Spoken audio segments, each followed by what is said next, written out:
All right. Good afternoon, everyone. My name is Juan Reyes. I am the president of Technoland Group and also the SMPTE Hollywood section chair. Welcome to this amazing panel we have here today. It's the last session of the day. Of course, they save the best for last, right? No, I'm kidding. There's been a lot of great sessions you've seen today, and today is only day one. So we've got much more coming for you over the next couple of days. So our session this afternoon is Broadcast Horizons. We're going to be focusing on innovation, efficiency, and immersive experience. I'm very excited about this panel, and I hope you are too.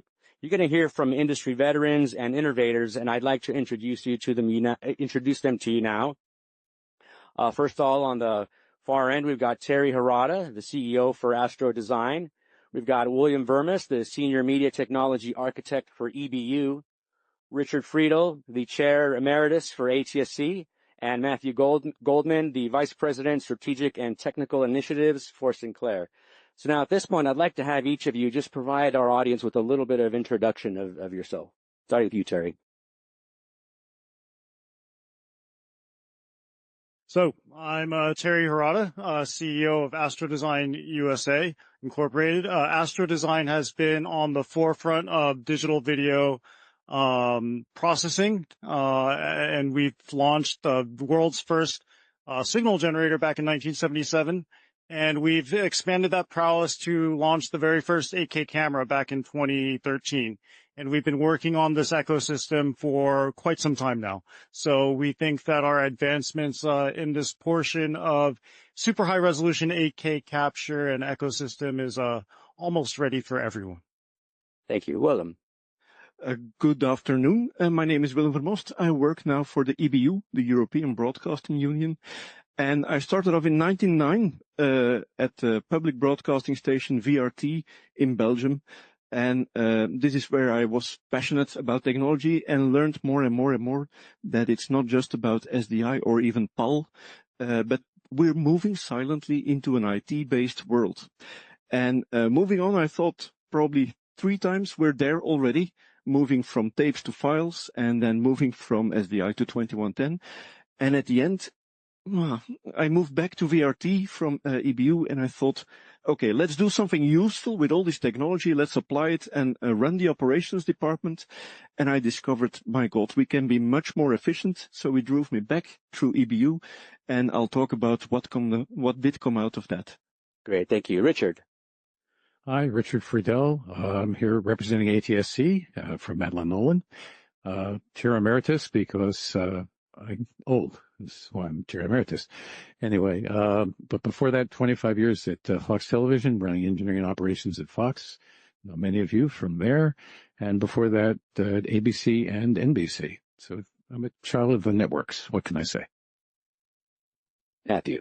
Thank you. So I'm Mathew Goldman from Sinclair. I've been at Sinclair about 4 years, but I've been in the digital video related industry for over 30, doing various things, including remembering when there really wasn't a digital television and getting involved with the standardization of MPEG-2 systems back then. And Sinclair right now is very active in next-gen television and some of the features we can do that are beyond television as well, and I'll be speaking about that later today. Thank you. So let's start with you, Terry, talking a little bit about, 8K cameras, 240 capture. You mentioned earlier about how Astro Design has been involved in some of the industry firsts for 8K resolution. So with your experience and expertise in digital video, signal processing, talk to us a little bit about, the way the world can capture, 8K by 2K and 240 FPS and, how Astro Design is working to try to make the 8K ecosystem more attainable so that, the consumers can enjoy a more realistic and immersive experience. Sure. So right now we have launched a brand new camera system, AB4838. And that camera system allows us to do various modes. Essentially, it was designed as an immersive capture 8K camera. So we can do a full, big 8K, regular 8K raster. However, we have a special mode that can do an 8K 2K, which is a extra wide, format. And with that format, we can actually capture up to 240 frames per second. And so what that does for us, visually, if we have the right display technologies lined up, you would see a very lifelike movement in whatever we capture. And we actually have a demonstration out in the exhibition hall. So you're free to come on by and take a look at how real this 8K240 looks. It really cleans up a lot of the motion blur and everything else that we see in current capture technologies. No, that's great. So as Terry mentioned, the Solutions Hub will be open tomorrow and Wednesday. So make sure you come out and take a look at what they have on demonstration there. And so Terry, I've got here a couple of your slides. You want to talk to us a little bit about those here? Yeah. So we've noticed that with frame capture, 240 FPS is actually required to not notice any more motion blur in video. So we're moving up to 120 hertz with 4K now. But we think that with 8K with 240 hertz, you would want that extra frames to allow for smoother and more natural feeling movement in the video that we consume. So this extra frames that we've been sliding in has actually improved the perception of the viewers. And what they will see is video that feels and looks as if they're standing in the room just watching through a window. No, that's great. I mean, who doesn't, obviously the higher resolution, the higher frame rate, that also gives you a lot of opportunity for, zooming in, better quality slow motion. We saw some details about interpolation earlier to try to do that, after the fact. But in this case, you've got the native content already there for you. That's correct. And with the 240, funny you mentioned, digital extraction. Because in today's format, full frame 8K, sending it over networks, not very efficient yet. However, with the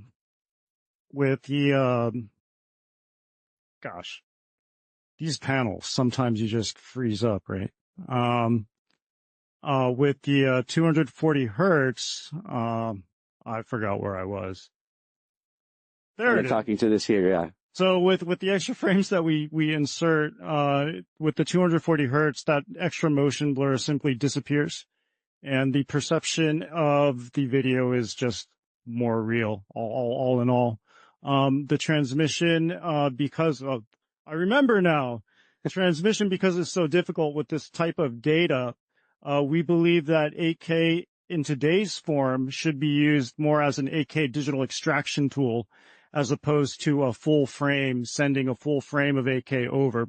So that way we can extract a 4K portion of the full 8K frame or an HD portion of that full 8K frame, and we'll be able to digitally zoom in and identify in sports whether an item is in or out.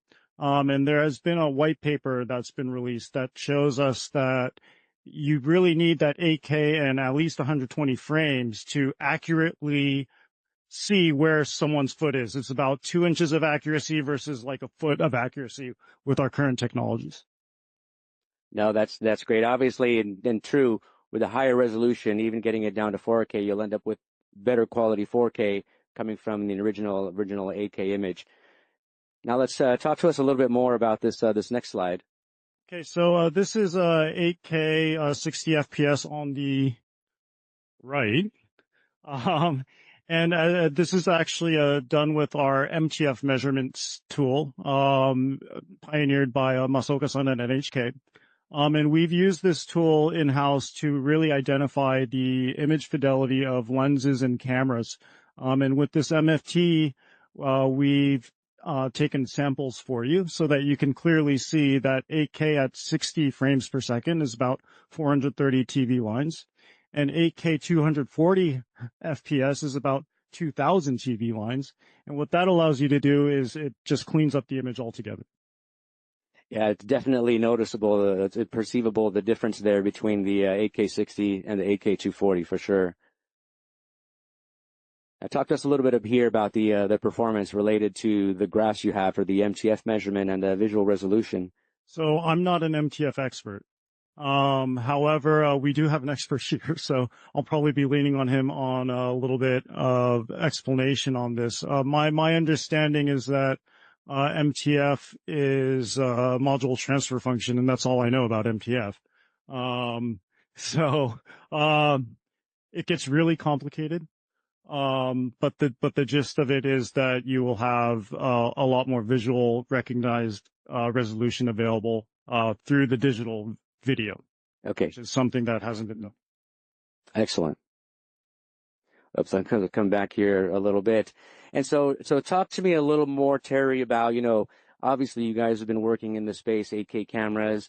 Tell us a little bit about some of the implementations that are out there in the world that are making use of your 8K cameras. Sure. In the United States, there's actually 2 NFL stadiums equipped with this 8K capture system. However, it's only done at 120 hertz only.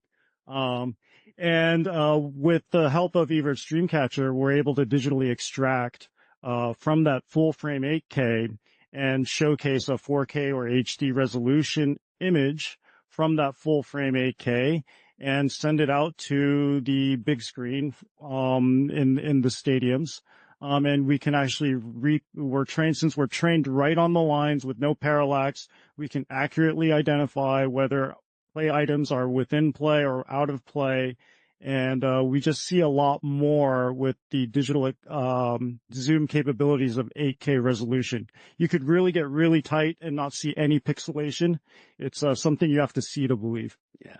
No, I think it's pretty exciting how technology and broadcast has evolved to be able to make use of 8K to get you the very, very high quality, zoomed in, no motion blur. I think that's great. And so that's what we're talking about here, the 8K, the 120 capture. Now let's move on a little bit over to the processing side. With you, Willem, and I know on your side, we're going to talk a little bit about how the digital transformation of content delivery, is well underway for many broadcasters. A lot of broadcasters are beyond broadcast and now have, OTT deliveries. And talk to us a little bit how today's technology, having enough power to really revolutionize production workflows. Talk to us a little bit about, DMF. What is Dynamic Media Facility? Well, first of all, it's an abbreviation, as we like to have them in our world, DMF, the Dynamic Media Facility. And maybe the first question I would ask to the crowd here is who owns a media facility and who remembers how long it took from changing from SD to HD? 2 nights? Too long. Well, and that's usually what you hear. It's too long.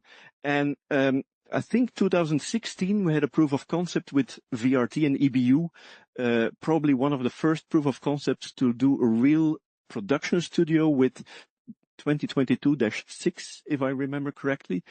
And we also did some sort of a questionnaire with all the guys who actually are our customers. And they said, well, what do we want to have? That's flexibility. And with IP going to 2110, we had already flexibility, but do we truly have a dynamic media facility? Well, no. You heard a lot of presentations today about we need to have orchestration layers, we need to automate this and that, but truly dynamic, not yet. So a few years ago, we came together with a group within the EBU, and we thought about, well, probably what we see today, like Ethernet switches and CPUs, they're getting very powerful. The first time we talked about 2110 compared to now, the switches are 64 times more capable. They have 64 times more speed. So you buy the latest gear, it's 102 terabit per second. It's amazing. It's about 90,000 streams on one switch. I don't know if there's an SDI matrix that does it. So if you look at CPUs today, I heard in a previous presentation the boxes with Lawo Home cores, 192 cores. If you look up the recent CPU, it's 382, and that's probably 6 months after the 192 cores. So there's speed at our fingertips available. That's more than enough to run a full production plant. So if we think about all these IDs and we capture them in what we call the Dynamic Media Facility Reference Architecture, this is what you see. And I think Andy Rayner is in the room. Thank you. Challenge accepted. There's a document of 40 pages, and I'm trying to do it on one slide. So it's a little bit like the OSI model, right? So the OSI model that defines layers in which certain problems are tackled. And if you decouple them in the best way, you can just pull out one layer and plug another layer in. It's the same with our dynamic media facility. And we also recognize that the three layers that you see at the bottom, infrastructure, host platform, and container platform, that's the IT industry. We don't need to touch it. They're big enough. They're much huger than our industry. Small example, the technology market for the broadcast industry, that's about 51 billion, at least in 2017. And the container platform market you see there, call it Kubernetes and Docker and all that sort of things, that's 8 billion. And those are free tools that you can download. That's crazy. So what did we see on the market? More or less, some companies are already giving you a box with a container on top. And if they want to upgrade, they upgrade the container, and that's very flexible. They don't need to give you new boxes. And we thought, let's create a model that leverage this technology. So up to the container platform, that's IT specific. We don't touch it. On top, of course, you need to have exchange, media exchange. You need to have media functions. Imagine an EQ, compressor, a video, a wipe, whatever you can think about. And you need to control the beast. Whether you use physical knobs and buttons or a UI, it doesn't matter at this stage. Of course, with 2110, when we moved into the IT technology, we know there are some cross-cutting concerns. Security, for once. I've never seen a virus on SDI, but in the IT world, there are viruses. Of course, we need to have control and monitoring and provisioning. I didn't mention the word orchestration, but let's come back to tomorrow, a presentation of Félix Poulain. He will probably touch upon this part. So this is the vision. Before you ask, it's like the OSI model. You cannot buy it in the shop. So this is the vision. And we thought, let's come together with all the vendors and let's try to figure out what of this vision would be the first thing to tackle. And suddenly you can imagine where we as a user would have a lot of benefit, and also the vendors would have a lot of benefit, is to exchange media between those functions in the fastest way possible. Not like SDI in 2110 serialized, no, completely in an asynchronous way. Meaning we share media via the memory, whether it's in the same compute or it's compute shared in a cloud, it doesn't matter. The media exchange shouldn't take care about this. Everything should be handled in the lower layers. The media exchange layer is actually the one tangible project which is out there now. Did anybody hear about MXL? A few hands already. Okay, even pins on the front row. Thank you so much, Francois. So the MXL, the media exchange layer, that's an open source project that we started probably officially, I think it was June, and we had July, August, typical holiday months. So not a lot moves in reality, but at IBC already 8 or 11 demos were shown using this MXL thing. So what is it? It's not just an API. It's an SDK, meaning, well, interoperability comes out of the box. If you use the SDK in your product or in your product, suddenly it's interoperable, no questions asked. So it's a completely different way. No, that's great. And so talk to us a little bit about, with this new technology, what is the momentum around real world adoption for this now? Well, for this now, there's no version 1 out. So let's be clear. The things you see, those are technology demos. But we hope to have a version 1 before the end of the year. So it's this fast how things are going. And I don't know if you were at IBC, but even a company suddenly out of the box, I think at the GV booth, Zoom, they integrated MXL. Imagine you had this during COVID. We used a lot of duct tape to have people's faces somewhere on a screen or in our broadcast. But now Zoom integrates with MXL. Boom, it's there. Even some other applications that you didn't think about, like OBS, the free tool that you can download. Well, I think Thomas Edwards showed it on the AWS booth. Imagine, suddenly with a free tool, you can deliver high-quality video out of the box, low latency. So we're pretty close. Good, good. And then you talked before about potential review of this reference architecture. What can we expect from that? So there will be a review in the next months to come, and one of the things we need to clarify a little bit more, and I heard the word a lot today, is orchestration. Luckily, the EBU membership has a lot of members, and one of them that's contributing quite a lot on this is also CBC, here sitting in the front row. And they've created a model, I shouldn't talk too much about it, but actually explains a little bit more orchestration. If you look at the graph, orchestrations can be everywhere, right? You see the horizontal layers, there's the cross-cutting layers. Every box needs to be orchestrated. So if you say orchestration as a word, what do you mean? What cross point do you mean? So giving names to all these boxes, I think that's pretty important for our industry, that we're talking about the same thing. If we give a certain thing a name and a definition, suddenly we can move forward. Very, very exciting. So we've talked a little bit about capture. We've talked about processing. Now let's talk a little bit about delivery with you, Richard. I know ATSC or HAC 3.0 or Next Gen TV is the latest television standard to be introduced in the U.S. and most advanced countries. So tell us about what are the key elements of ATSC 3.0, the ongoing work, and the expansion of the platform.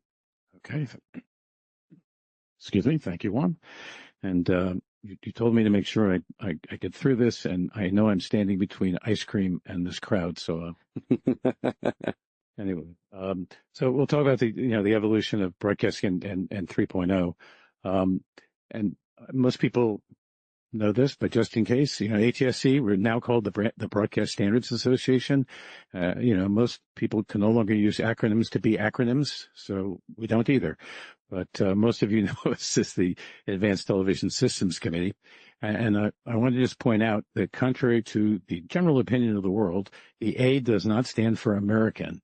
It is an international standard. It's put together by over 150 members of ATSC from 40 different countries. It's an absolutely amazing project over roughly 10 years. So it's kept some of us employed, right, Mathew? There you go. And simply 3.0 is a platform that not only can do television, but since it's IP-based, can actually do applications. And I intend to talk mostly about applications because there's no reason to talk to you guys about the technology. Most of you invented it. So I don't have to get really into the depth of it, I don't think. But I do think the important thing to think about when you're thinking about ATSC is we didn't try to build this to do what we could do today, which is pictures and sound. We built it to try to do what we couldn't do, right? Or maybe we could do better. And I think we achieved that. Let's see here. So here's about as technical as I'm going to get for you. And then we'll get into more into the applications and things. But indeed, with improved modulation, we're able to get more channels and more pixels. We did a much improved physical layer, which is what gives us the ability to have better reception. It's all IP based and it's hybrid, which is really interesting because the pictures can come over the air, or they really should say the data can come from over the air, or it can come over broadband, or it can come from both. So it's very exciting, the capabilities that we are available to us. Improved video and audio. Lord, people here invented codecs of every flavor. So I'm not even going to try to go into that, except we all know that there are much more modern codecs than would have been used in any other broadcasting standard up till now. And because it's IP-based, we can do all these different business models. So this is Madeline Sidis is the key goal. It's not just about television anymore. I already told you I'm old. To me, it's like, it's not your father's Oldsmobile. I don't know if anybody here is as old as me to know what that means, but I liked it, so I've used it. Well, one, that's a good start.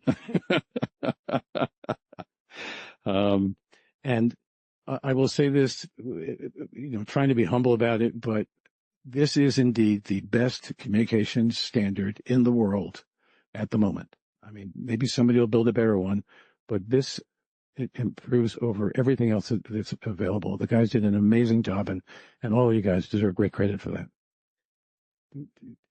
So just a little technical stuff. So, I can feel like I'm SMPTE. We've got, the curve here of the Shannon limit. You can see the points as well as I can. I don't need to point them out to you, but you can see the vast improvement of 3.0 over 1.0, and note that it has multiple possible approaches that allow you to either have a more robust signal for more data or less data and more robust, as opposed to most traditional television standards. You're at a fixed point. So this is one of the really valuable improvements in the standard. Okay. I wonder, you have to push the right button.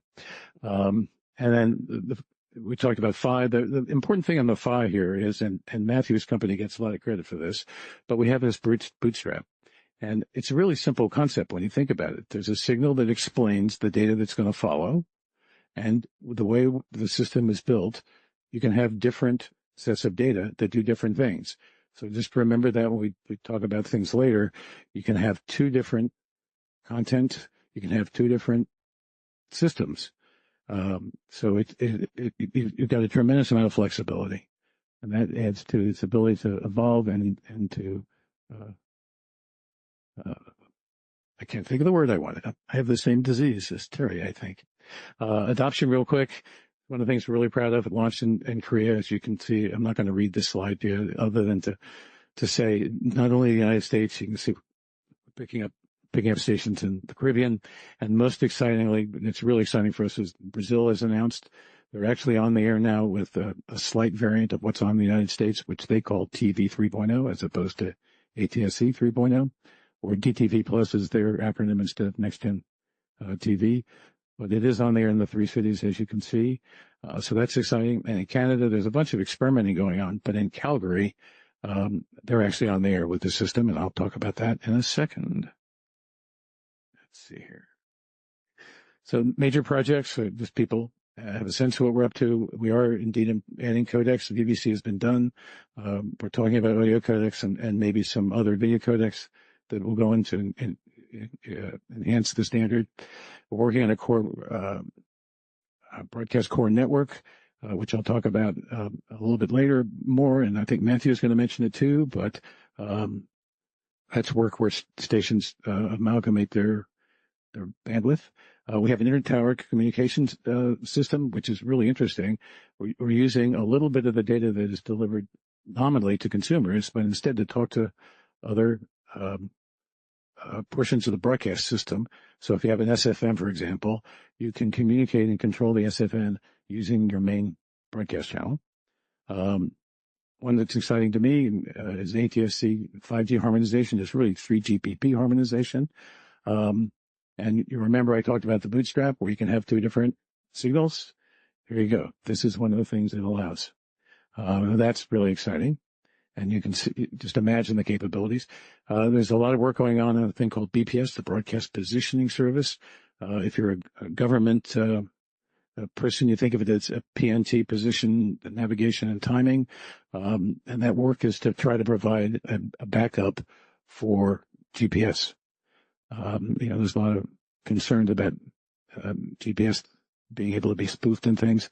So the government's looking for backup, and broadcasters are actively working on one. And then there's the data broadcasting as a general statement, and Mathew is really going to talk about that, so I won't.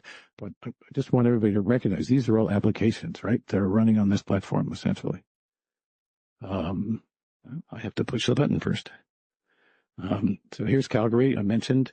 I'll try to go through these pretty quickly, but the important part of this is they've taken an ATSC signal, and they're not broadcasting audio and video. They can, and indeed the system is designed to coexist with a traditional broadcast station. But what they're doing at the moment is they're building a system that does communications for emergency alerters, first responders. That's sort of an easy one. They're going to use it for digital signage in their transit networks for the city.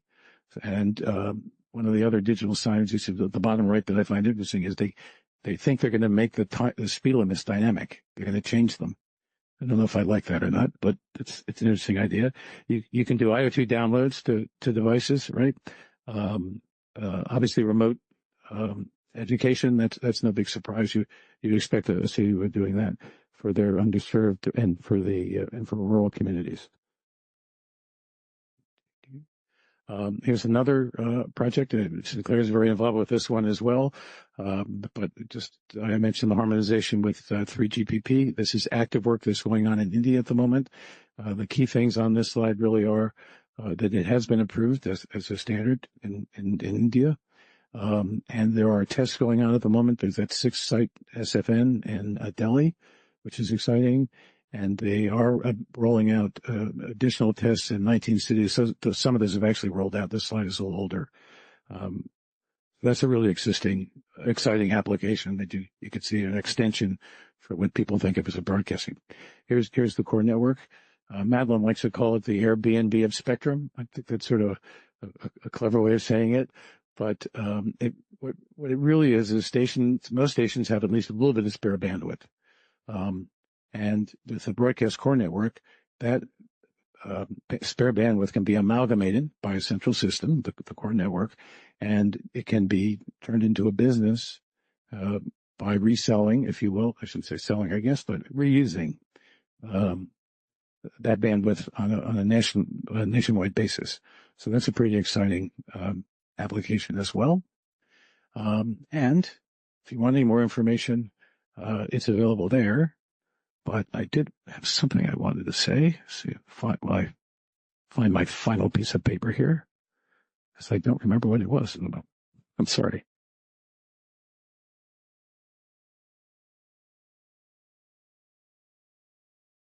I was going to say I called the broadcast core network a clearinghouse for data. That's what I was thinking about. But look, ATSC 3.0 has really been an exciting adventure for us. It's really a flexible, modern platform that can not only do television, it can do pretty much anything you can do in a broadband IP-based world. And we're looking forward to seeing what else people come up with and invent for us. Thank you. Thank you for that, Richard. That was a lot of really helpful information, instructive information about ATSC 3.0. And now, Mathew, Richard's just covered the current state of ATSC 3.0 and some of the exciting new activities that are being undertaken. So why don't you go ahead and from here and take us into basically what is beyond broadcasting and beyond ATSC 3.0. Thank you. Yes, that's exactly where I'm going to go. So here's the thing. We have a wireless connectivity challenge for ourselves.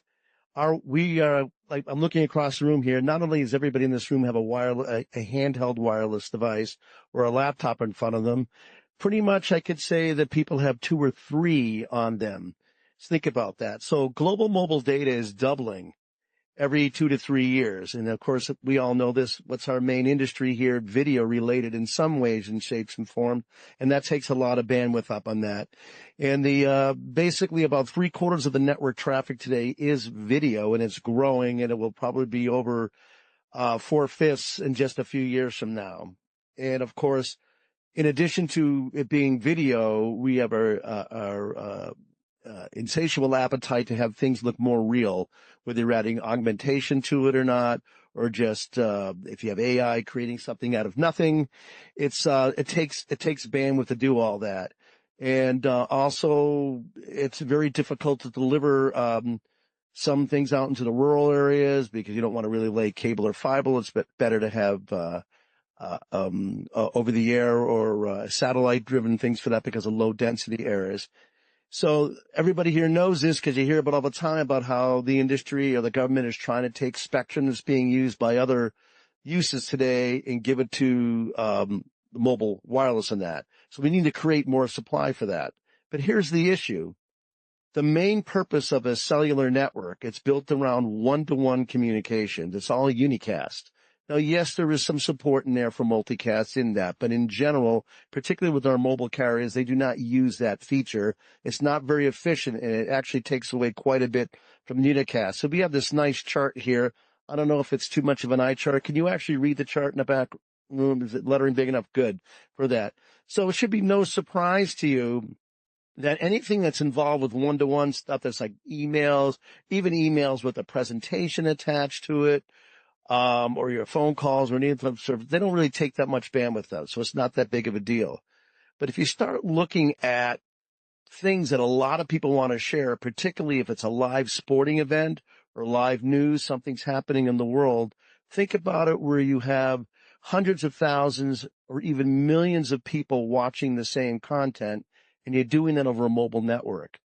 The amount of data, it becomes staggering. In particular, I know we don't have a lot of time here, so I'll skip down to the last row here, is we need to think internationally on this. If you have a cricket or a football championship in India, you can have 1 billion people watching that same feature. And think of how much bandwidth it is for each one if it's a unicast stream. And it's simply just not tenable, because I've heard people say this all the time. Well, we'll just take away all the frequency of everything else. Just shut down over-the-air television, shut down all these other features we have, and just give it all to cellular carriers because they need it. If you do the math, in 10 years, it won't matter. You still have this problem. You just can't keep throwing bandwidth at something and have it be enough for that. So one of the really nice things, as Richard went through a lot of the things that were involved in what ATSC 3.0 could do, but it also has a whole set of features to it where it can enable digital broadcasting of data itself. It doesn't have to be television itself for that. And one of the reasons that 3.0 is able to do that is because everything on it is based around, it's no longer like the current broadcast standard uses for those that know. If you don't know this, it doesn't matter. For those that know, it's the MPEG-2 transport stream, which is very video-centric in how it does it.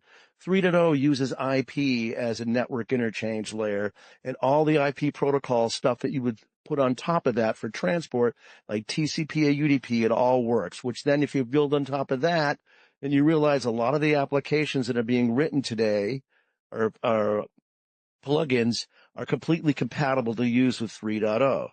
So if you're able to do that, then if you offload that broadcasting event, that's 1 billion people in India watching it from unicast to broadcast, other than the different towers that you would have to reach them, it's zero marginal cost to send data to additional devices. This is the beauty of broadcasting. It's not for everything, but for the stuff that really needs to be done when you have a large number of populations doing it, it is a better way to do it. And I do appreciate the fact that there are probably some people here that work for companies that have just bought licensees to do sports over streaming, but it's going to become at some point in time where there just simply isn't enough bandwidth to enable that all to work well.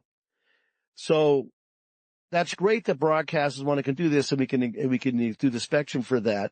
But no one broadcast group in the U.S. has 100% of the national footprint. So how do we enable that?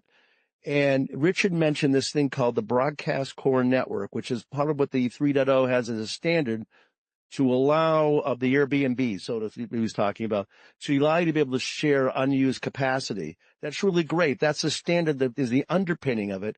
But commercially, how do you do that?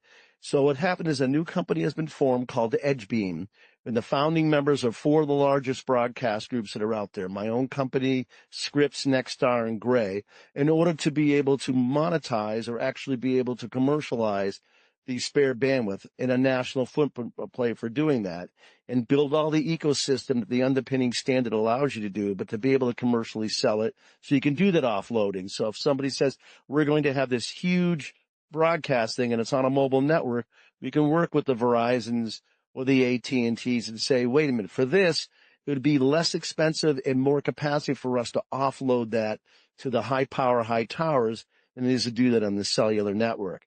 And in fact, there's a whole slew of datacasting use cases. This slide is just an example of some. Doesn't mean every one of these is going to be addressed by EdgeBeam or similar things like that. But what we're basically saying is there's many different cases that if you have a high power, high tower to reach millions or tens or hundreds of millions of people, look at the things you can do. And one of the things that happens quite a bit when you're driving, of course, you might not realize this, but that's how some of your software in your automobile gets downloaded. But think about truckers that are traveling across the country too. So instead of doing a one-to-one cellular connection, if you're doing a download, just download it to everybody in at a broadcast area. So if you're in like a 20 or 30 mile radius, it's one stream for doing that. Now that makes it easy to say all this stuff, but how do you integrate more tightly with a mobile network operator? You need to have an underpinning network that supports this type of sharing. And as a matter of fact, we've already started this work. Sinclair is very active in this, as well as some other companies on that. We go beyond this. It's called Broadcast to Everything. I know it's a cheeky name, but that's what they call it. So it's developing a standard that basically merges the reach of the broadcast network, but inherently in the same technology, just like we use 3.0 uses IP as the interchange layer, which enables all the modern application and things that are updating of technology at the speed of the internet, so to speak. This is now allows to be more integrated with mobile networks on that. So you can deliver multicast and broadcasting data casting at scale, but solve the cost and congestion challenges that using straight mobile broadband or broadcasting does right now. So, it's much more integrated in with the cellular, or 3GPP standards on that. And this is what it's meant to do. It's meant to integrate into the 5G or the upcoming 6G system on that. It's right interoperable at the native layers. If you know what this stuff is, that's good. If you don't worry about it. But the open, radio access network and cloud native, features that the next generation wireless technology is already embracing, this will be using those same technologies to natively be interoperable with that. And again, one of the cool things about 3.0, as Richard explained, is that preamble, because you can actually mix in using the same 3.0, modulation schemes, you can mix in other things like 5G or 6G wireless mixed in with that, because you know which part of that segment, either time division or frequency division on there is for you by having that. So it's very powerful to move that forward and scale on that. Now I'm going to switch gears a little bit. And I'm going to encourage you I hope everybody here is familiar. We have a section that's going to be open, tomorrow called the Solution Hubs, where people are showing off their, different vendors showing off their wares, tomorrow and on Wednesday. But as part of that, there's also these little, areas that are showing an end-to-end, workflow basically of our technology, from cameras or capturing stuff at glass all the way to displaying it in monitors. And it's split up into 3 different sections. If you go to the section that is on delivery and display, it's one of the 3 sections there, we have set up a live ATSC 3.0 air chain end-to-end demo. And we're showing it. All these different vendors have all come together through a platform we call our portable air chain system. This is that One Media Technologies, which is the R&D arm of Sinclair, is providing. So we can show all this. We can show some of these really cool features of 3.0. And I'm going to plug myself, if that's okay. On Wednesday at, I think it's 12:30 on the stage. I might have the time slightly wrong. For those that want to learn more about 3.0, I'll be giving a half-hour tutorial on it and explaining the air chain itself for that. Thank you. No, that's great. Thank you for that, Mathew. And then, as he said, make sure to come over to the Solutions Hub to, take a look at the demonstration, that he's got there. So, there you have it, everybody. As we look ahead, the future of broadcast and streaming will be defined by continued innovation, from the evolution of 8K capture to processing, delivery, and beyond. Very, very exciting time. These advancements really promise to deliver richer, more immersive experiences for audiences, while enabling new levels of efficiency and creative flexibility for content owners. So exciting times for sure. Stay tuned. Now let's see if we've got any questions that came into us using our QR code.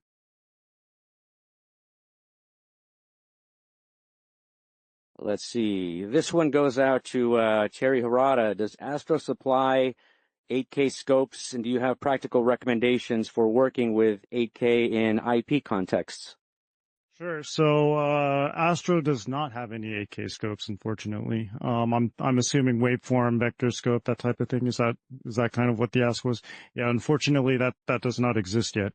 What we're doing, for distribution is we're looking more at MTS2025, for distribution of full frame 8K. We do have a full encode decode solution available today, and it's available for sale. So that's all advancing. So we have looked at MTS2025 and also JPEG XS as a transport device for this. Thank you. And so, Willem, here's one for you. For DMF and MXL, can we imagine new applications and in remote media production? And if so, what would be examples? Oh, the sky is the limit, I would say.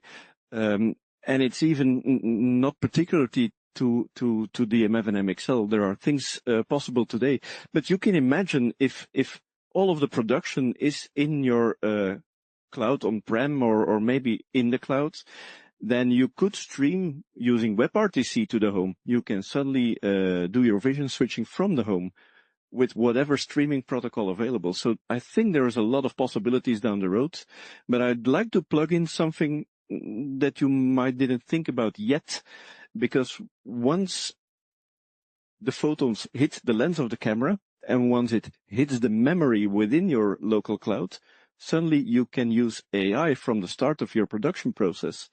So instead of archiving your content and then putting archivists to work, this can be done upfront while you're producing the content. So I think there's even much more in that realm to reap. Yeah.